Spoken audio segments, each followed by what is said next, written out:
Hello అండి, అందరికీ నమస్తే అండి. Welcome back to my channel. నేనండి మీ గంగాని. మళ్ళీ ఒక మంచి రెసిపీతో మీ ముందుకైతే వచ్చానండి. చాలా చక్కగా చాలా సింపుల్గా చేసుకునే రెసిపీ అనమాట. అది నేను నా స్టైల్లో ఎలా చేస్తాను ఏంటి అనేది ఈరోజు వీడియోలో మీకు అయితే నేను చూపించాలనుకుంటున్నాను. సో మన వీడియోస్ ఎలా ఉంటున్నాయి చూస్తున్నారా అందరూ? లైక్ అనేది చేస్తున్నారా? సబ్స్క్రైబ్ చేసుకుంటున్నారా కొత్త వాళ్ళైతే? సో కొత్త వాళ్ళైతే సబ్స్క్రైబ్ చేసుకోండి, పాత వాళ్ళైతే మన వీడియోస్ని లైక్ చేయండి, షేర్ చేయండి, అలాగే తప్పకుండా కమెంట్ అయితే చేసుకోండి. అందరికీ థ్యాంక్ యూ సో మచ్ అండి. ఇలాగే సపోర్ట్ చేయండి. ఇక విషయం ఏంటంటే ఈరోజు మంచి రెసిపీ అనమాట, కోడిగుడ్డు ములక్కాయ పులుసు అనమాట అండి. కోడిగుడ్డు ములక్కాయ పులుసు అయితే చేయబోతున్నాను. చాలా చాలా ఈజీగా చాలా సింపుల్గా చేసేసుకుందాము. అది ఎలాగ ఏంటి అనేది ఈ వీడియోలో మీకు చూపిస్తాను, మీరు కూడా చూసేసేయండి. ఓకేనా? ఫస్ట్ అయితే 3 పెద్ద సైజు ఉల్లిపాయలు తీసుకున్నానండి. అవి చక్కగా కట్ చేసేసుకోవాలన్నమాట. అలాగే ఒక 3 పెద్ద సైజు టమాటాలు, అలాగే ఒక 4 పచ్చిమిరపకాయలు, కొంచెం కరివేపాకు, అలాగే ఒక్క ములక్కాయ తీసుకున్నానండి. తీసుకొని చక్కగా వాటిని అన్నింటిని శుభ్రంగా కడిగేసేసుకొని టమాటాలు కట్ చేసుకున్నాను, పచ్చిమిర్చి, ఉల్లిపాయలు, కరివేపాకు, అలాగే ములక్కాయ ఇవన్నీ కూడా చక్కగా కట్ చేసి పెట్టేసేసుకున్నాను. చాలా చాలా బాగుంటుంది. చాలా సింపుల్ రెసిపీ అనమాట. పులుసు కూర అంటే ఇష్టం ఉండని వాళ్ళు ఎవరు ఉండరు అనమాట. నాకైతే చాలా ఇష్టం అనమాట. మా ఇంట్లో కూడా ఈ కోడిగుడ్డు ములక్కాయ పులుసు అనేది చాలా చాలా ఇష్టంగా తింటారండి. సో అలాగే మన సబ్స్క్రైబర్స్కి కూడా పరిచయం చేయాలి అని చెప్పేసి మా స్టైల్లో మేము ఎలా వండుతామో అది మీకు కూడా చూపించాలి అని చెప్పేసి వీడియో అయితే షేర్ చేస్తున్నాను. ఇక సరేనండి, ఇక అవన్నీ అయితే కట్ చేసి పెట్టుకున్నాను. కోడిగుడ్లు కూడా ఉడుకుతున్నాయి అనమాట పక్కన. సో ఇక అయితే నేను అన్ని కట్ చేసి పెట్టేసుకున్నాను కదా. ఇప్పుడు స్టవ్ వెలిగించేసుకుని బాండీ పెట్టేసేసుకున్నానండి. కర్రీ ప్రిపేర్ చేసుకునే బాండీ అయితే పెట్టేసేసుకున్నాను. ఆ బాండీ వేడెక్కిన తర్వాత ఒక 4-5 స్పూన్లు ఆయిల్ అయితే వేసుకున్నానండి. పులుసు కాబట్టి మెంతులు కానీ మెంతు పొడి కానీ కంపల్సరీ అనమాట. మస్ట్ అండ్ షుడ్ అనమాట మెంతు పొడి అనేది. ఓకే అండి, ఇప్పుడు ఆయిల్ కాగింది కదా, చిటికెడు మెంతు పిండి వేసుకున్నాను. అలాగే ఒక చిన్న స్పూను జీలకర్ర అయితే వేసుకున్నానండి. అవి కొంచెం వేగిన తర్వాత పచ్చిమిర్చి అయితే వేసుకోవాలన్నమాట. అలాగే అవి కూడా కొంచెం వేగిన తర్వాత మనం చక్కగా ముందే కడిగి పెట్టుకున్న కరివేపాకు కూడా వేసుకోవాలి. పులుసులు అంటే కరివేపాకు కంపల్సరీగా వేసుకోవాలన్నమాట. ఆ కరివేపాకు కూడా వేసుకొని కొంచెం కలుపుకుందాము. అవి కొంచెం వేగిన తర్వాత మనం ముందే కట్ చేసి పెట్టుకున్న ఉల్లిపాయలు కూడా 3 పెద్ద సైజు ఉల్లిపాయలు అండి. మీ ఇంట్లో మీ ఫ్యామిలీని బట్టి వేసుకోవాలన్నమాట. మా ఇంట్లో మేము 4 కాబట్టి మాకు ఇవి సరిపోతాయి అనమాట. మీకు ఇంకా ఎక్కువ ఫ్యామిలీ ఉంటే ఇంకొక 2 ఉల్లిపాయలు, ఇంకొక 2 టమాటాలు ఎక్స్ట్రా వేసుకోవచ్చు. సో ఇక అవి కూడా కొంచెం మగ్గిన తర్వాత మనం ముందే కట్ చేసి పెట్టుకున్న ఉల్లిపాయలు కూడా వేసేసుకొని చక్కగా ఒక చిటికెడు పసుపు వేసుకోవాలి. అలాగే కర్రీకి సరిపడా ఉప్పు అయితే వేసుకోవాలన్నమాట. కల్లుప్పు, రాళ్ళ ఉప్పు వేసుకోండి. పులుసులకి రాళ్ళ ఉప్పే బాగుంటుందన్నమాట. ఉప్పు కూడా వేసేసుకొని చక్కగా కలిపేసేసుకోవాలి. కోడిగుడ్డు ములక్కాయ పులుసే కానీ ఈజీగా తీసేసేయొద్దండి. అసలు ఎక్సలెంట్ టేస్ట్ అనమాట. చాలా చాలా బాగుంటుంది. తప్పకుండా ట్రై చేయండి. మీరు ట్రై చేసి నాకు కామెంట్ సెక్షన్లో షేర్ అయితే చేయండి. చాలా చాలా మంచి రెసిపీ అనమాట ఇది. ఇక మనం చక్కగా ఉల్లిపాయలు కూడా వేసేసుకున్నాం కదా. ఉల్లిపాయలు కూడా వేసేసుకున్న తర్వాత మనం చక్కగా అది మగ్గనిద్దాం. ఇంకా ఉల్లిపాయలు ఈలోపు మనం ఏం చేద్దామంటే చింతపండు అండి, ఒక చిన్న సైజు నిమ్మకాయ అంత చింతపండు శుభ్రంగా కడిగి వాటర్లో నానబెట్టుకుందామండి. మనకి ఉల్లిపాయలు మగ్గి టమాటాలు ములక్కాయలు మగ్గే లోపల మనకి చింతపండు చక్కగా నానిపోతుంది అనమాట. మరొకసారి మనం ఇంకొకసారి కూడా ఉల్లిపాయలు కూడా మగ్గినాయా లేదా అని చెప్పి చూసి కలుపుకుందాము. పెట్టేసేసి వదిలేయకండి. మనం కర్రీ పొయ్యి మీద పెట్టాము అంటే అది అయిపోయే వరకు మనం దాని దగ్గరే ఉండాలన్నమాట. సో ఇది మాత్రం మర్చిపోవద్దు. అవి మాడిపోయింది అనుకోండి దేనికి పనికిరాదనమాట. సో జాగ్రత్తగా మన కడుపుకు తినేది కాబట్టి మనం జాగ్రత్తగా చేసుకోవాలన్నమాట. సో ఇకైతే ఉల్లిపాయలు చక్కగా మగ్గిపోయినాయండి రెండోసారి చూసినప్పుడు. ఇక మనం ముందే కట్ చేసి పెట్టుకున్న ములక్కాయ, అలాగే టమాటాలు 3 పెద్ద సైజు టమాటాలు తీసుకున్నాను, ఒక్క ములక్కాయ తీసుకున్నాను. అవి చక్కగా కట్ చేసుకున్నాను కదా. అవి కూడా ఉల్లిపాయలు మగ్గిన తర్వాత అవి కూడా వేసేసుకొని సిమ్ చేసేసుకోవాలండి. ఇప్పుడు హై మీద మాత్రం పెట్టద్దు. సిమ్ ఫ్లేమ్ మీద అయితేనే టమాటాలు చక్కగా మగ్గుతాయి, ములక్కాయలు కూడా చక్కగా మగ్గుతుందనమాట. సో మీరు చక్కగా అవి వేసేసుకొని మూత పెట్టేసుకుంటే అవి మగ్గుతూ ఉంటాయి. ఈ లోపల మనం ఈ ఎగ్స్ అనేవి ఆ పైన షెల్ అనేది తీసేసుకొని పక్కన పెట్టేసేసుకుంటాం అనమాట. ఒకసారి మళ్ళీ మనం ఈ టమాటాలు ములక్కాయలు మగ్గినాయా లేదా అని చెప్పేసి చూసుకుందామండి. చక్కగా మగ్గుతున్నాయి అనమాట. ఇంకొంచెం మగ్గాలన్నమాట. కొంచెం తిప్పేసేసుకొని మధ్య మధ్యలో కలుపుకుంటూ ఉండాలన్నమాట. ఓకేనా? మీకు ఎంతమందికి ఈ ములక్కాయ కోడిగుడ్డు పులుసు ఇష్టమో నాకు తప్పకుండా కామెంట్ సెక్షన్లో షేర్ చేయండి. చాలా చాలా మంచి రెసిపీ అనమాట ఇది. ఇక మళ్ళీ ఇంకొకసారి చూసుకుందామండి. టమాటాలు చక్కగా మగ్గిపోయినాయి, ఉల్లిపాయలు కూడా బాగా ములక్కాయ కూడా బాగా మగ్గిందనమాట. ఇక మనం ఇప్పుడు ఏం చేద్దామంటే కర్రీకి సరిపడా కారం అయితే వేసుకుందామండి, చిల్లీ పౌడర్ అయితే వేసుకుందాము. యథావిధిగా ఎప్పుడు చెప్పేదే, స్పైసీ ఎక్కువగా తింటే ఎక్కువ వేసుకోండి, స్పైసీ తక్కువగా తింటే తక్కువ వేసుకోండి.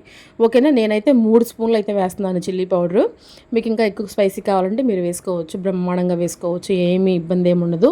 లేదు అంత స్పైసీ తినలేము అంటే తగ్గించి వేసుకోవచ్చు అనమాట, ఇబ్బంది లేకుండా. ఇక నేనైతే 3 స్పూన్లు అయితే వేసానండి. వేసి మరొకసారి ఒక్క నిమిషం, ఒక్క సెకండ్ పాటు కలుపుకుందాము. కలుపుకొని చక్కగా నేను ముందే చక్కగా చింతపండు కూడా గుజ్జు తీసి పెట్టుకున్నాను ఆల్రెడీ. నేను మీకు ముందు నానబెట్టింది చూపించాను కదా, ఇప్పుడైతే నేను చక్కగా గుజ్జు తీసుకొని పెట్టుకున్నాను అనమాట. ఇప్పుడు మనం ఈ రసం అనేది మన కర్రీలోకి యాడ్ అయితే చేసేసుకుందాము. ఎక్సలెంట్గా ఉంటుందండి, ట్రై చేయండి. మీరు ట్రై చేసిన వాళ్ళు ఉంటే కమెంట్ చేయండి, ట్రై చేయని వాళ్ళు ఉంటే ట్రై చేసి ఎలా వచ్చింది టేస్ట్ ఏంటంటే నాకు తప్పకుండా కమెంట్ అయితే చేయండి. ఓకేనా. మీరు కమెంట్ చేస్తేనే కదా నాకు తెలిసేది, సో కమెంట్ చేయండి. ఓకేనా. ఇప్పుడు ఆ చింతపండు పులుసు వేసుకున్న తర్వాత మరొక గ్లాస్ వాటర్ అయితే వేసుకుందామండి, ఎందుకంటే మనకు ములక్కాయ ఇంకా ఉడకాలి కదా బాగా. ములక్కాయ అనేది బాగా లోపలికి ఉడికితేనే ఆ ములక్కాయ టేస్ట్ అనేది మనకు తెలుస్తుంది అనమాట. సో ఇకైతే ఆ వాటర్ వేసుకున్నాము, చింతపండు పులుసు కూడా వేసేసుకున్నాము. ఇప్పుడు చక్కగా కలిపేసేసుకొని మనం ముందే చక్కగా ఉడకబెట్టి ఆ షెల్లని తీసుకొని పక్కన పెట్టుకుని ఆ గుడ్లనండి పైన మనం చక్కగా కట్ చేసుకుంటే ఈ చింతపండు గుజ్జు చక్కగా ఉల్లిపాయలు ఆ ఫ్లేవర్ అంతా ఎగ్స్లోకి వెళ్ళి కర్రీ అనేది చాలా టేస్ట్గా ఉంటుందన్నమాట. ఎగ్స్ అన్ని అలాగే చక్కగా చిన్న చిన్న ఘాట్లుగా కట్ చేసుకొని వేసుకోండి, చాలా బాగుంటుంది. ఎగ్స్ కూడా వేసేసుకున్న తర్వాత మనం కొత్తిమీర మస్ట్ అండ్ షుడ్ అండి, కొత్తిమీర ఒకటి. ఈ పులుసుల్లో కల్లా కొత్తిమీర, జీలకర్ర, మెంతులు ఇవి వేసుకుంటేనే చాలా టేస్ట్గా ఉంటాయి అనమాట. కొంతమంది అలాగే వేసేస్తూ ఉంటారు, జస్ట్ కొంచెము ఆయిల్ వేసేసుకొని కరివేపాకు ఉల్లిపాయ ఇట్లా. మీరు తప్పకుండా మెంతులు కంపల్సరిగా ప్రతి ఒక్క కర్రీలోకి వాడండి, మన హెల్త్కి మంచిది, కర్రీకి చాలా టేస్ట్ వస్తుందన్నమాట. సో ఇకైతే మనం కర్రీలోకి వెళ్ళిపోదాం. మళ్ళీ చూసారా ఎట్లా ఉడుకుతుందో మన కర్రీ అనేది, ఎక్సలెంట్గా చాలా చాలా బాగుంటుందండి. ఫేవరెట్ అనమాట నాకైతే. అసలు ఇంట్లో ఉండే ఏ కర్రీ అయినా, ఇంట్లో ఉండే చేసుకునే ఏ ఐటమ్ అయినా సరే మనకి చాలా నచ్చే విధంగా మనం చేసుకుంటాము, తృప్తిగా తింటాము. చాలా మన హెల్త్ కూడా చాలా మంచిది అనమాట అండి. నా సజెషన్ అయితే ఇదేనండి. సో ఇక మనం కర్రీ అయితే రెడీ అవ్వబోతుందండి, ఇంకా రెడీ అవ్వలేదు, ఉడకనిద్దాము. మనం చెప్పాను కదా మధ్య మధ్యలో కలుపుకుంటూ ఉండాలని. ఇక అయితే మన కర్రీ ఎంతవరకు వచ్చినది మళ్ళీ ఒకసారి మనం చూసుకుందాము. ఫైనల్గా అయితే మన కర్రీ అయితే రెడీ అయిపోతుందండి. మరొకసారి ఇంకొంచెం కొత్తిమీర వేసుకుందాము.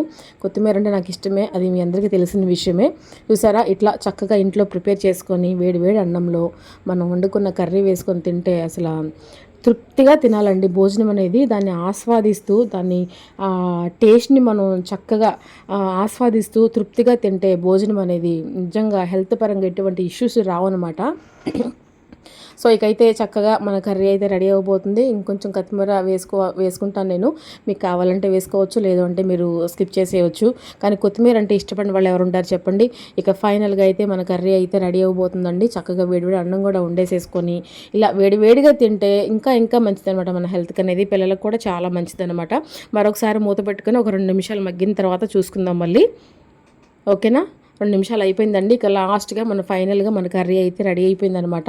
ఇప్పుడు మరొకసారి కలిపేసేసుకొని లాస్ట్గా మళ్ళీ మనం కొత్తిమీర అయితే వేసేసుకొని ఇక ఫైనల్గా అయితే కర్రీ అయితే కట్టేసేసుకుందామండి. అంతేనండి, చాలా ఈజీగా చాలా సింపుల్గా చేసుకునే ములక్కాయ కోడిగుడ్డు పులుసు ఎక్సలెంట్గా రెడీ అయిపోయిందనమాట. ఇంతేనండి, చాలా చాలా ఈజీ అండి. వంట రాని వాళ్ళు కూడా చాలా ఈజీగా చేసుకునే ఈ కోడిగుడ్డు ములక్కాయ పులుసు చక్కగా ట్రై చేయండి తప్పకుండా. చాలా చాలా టేస్ట్ చాలా బాగుంటుంది అనమాట, ఎందుకంటే మనం దీంట్లో చింతపండు పులుసు వేసి వండుకుంటున్నాం కాబట్టి చాలా టేస్ట్గా ఉంటుందన్నమాట. ఇక సో ఫైనల్గా అయితే ఉన్న కొత్తిమీర కూడా నేను వేసేసుకొని స్టవ్ అయితే ఆపేస్తున్నాను. ఆపేసేసుకొని ఇక ఇంకేముందండి చెప్పండి, తింటమే కదా. ఇక రైస్ అయిపోయింది, అలాగే ఇటు కర్రీ కూడా అయిపోయిందనమాట. ఇక 2 అయిపోయినాయి కాబట్టి వేడివేడిగా పెట్టేసేసుకొని తినేసేద్దాము. నేనైతే మా బాబుకి పెట్టిస్తున్నాను.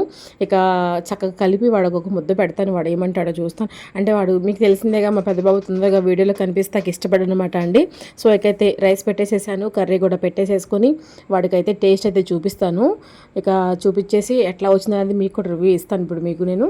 ఇక చక్కగా ఇంతేనండి, చాలా చాలా ఈజీగా, చాలా ఏదైనా సరే, ఏ కర్రీ అయినా, ఏ స్వీట్ ఐటమ్ అయినా, ఏ బిర్యానీ అయినా, ఏ చేపల పులుసు అయినా చాలా ఈజీ అనమాట అండి. ఎవ్వరు కూడా కంగారు పడాల్సిన పని లేదనమాట. ఇంట్లోనే ఇలా మనం హెల్తీగా చేసుకొని తింటే ఫ్యామిలీ హ్యాపీగా ఉంటుంది, పిల్లలు హ్యాపీగా ఉంటారు, అలాగే మనం వాళ్ళకి వండి పెడుతున్నామనే సాటిస్ఫాక్షన్ మనకు ఉండిద్ది అనమాట. నాదైతే ఆ ఉద్దేశమేనండి. మీరేమంటారో తప్పకుండా కమెంట్ సెక్షన్లో షేర్ చేయండి. ఇకైతే పెట్టేసేసానండి ప్లేట్. చూసారా మన ప్లేట్ ఎంత నిండుగా ఉందో. నాకు అసలు పులుసులు అంటే చాలా ఇష్టం అండి. పులుసులు అయితే తృప్తిగా తింటామన్నమాట. భోజనం అనేది నాకు చాలా ఇష్టం అనమాట. ఇలా ఇలా చేసి పెడతామన్నా ఇలా తింటామన్నా చాలా ఇష్టం అనమాట. సో ఇకైతే నేను చక్కగా కలిపేసేసి మా చిన్న బాబుకి అయితే ఒక ముద్ద అయితే పెడతాను, వాడు ఏమంటాడో. ఇకైతే ఇంతేనండి ఈరోజు వీడియో ఇదనమాట అండి. సింపుల్గా చేసుకునే ములక్కాయ కోడిగుడ్డు పులుసు అనమాట. మరి ఒక మంచి వీడియోతో మళ్ళీ కలుసుకుందామండి. ఇలాగే సపోర్ట్ చేయండి, ఇలాగే ముందుకు తీసుకువెళ్ళండి. ఇలాగే మంచి మంచి వీడియోస్ పెట్టడానికి మీ ఎంకరేజ్మెంట్ అనేది నాకు చాలా అవసరం అనమాట. మీ ఎంకరేజ్మెంట్ నాకు ఉంటేనే నేను ఇంకా ఫర్దర్గా మంచి మంచి వీడియోస్ పెట్టడానికి ట్రై చేస్తాను. సో మా పెద్ద బాబు కర్రీ అయితే ఎక్సలెంట్ మమ్మీ అన్నాడు. సో ఇక మేము కూడా ఎంజాయ్ చేస్తాం. మీరు కూడా మరొక వీడియోతో మళ్ళీ కలుద్దాం.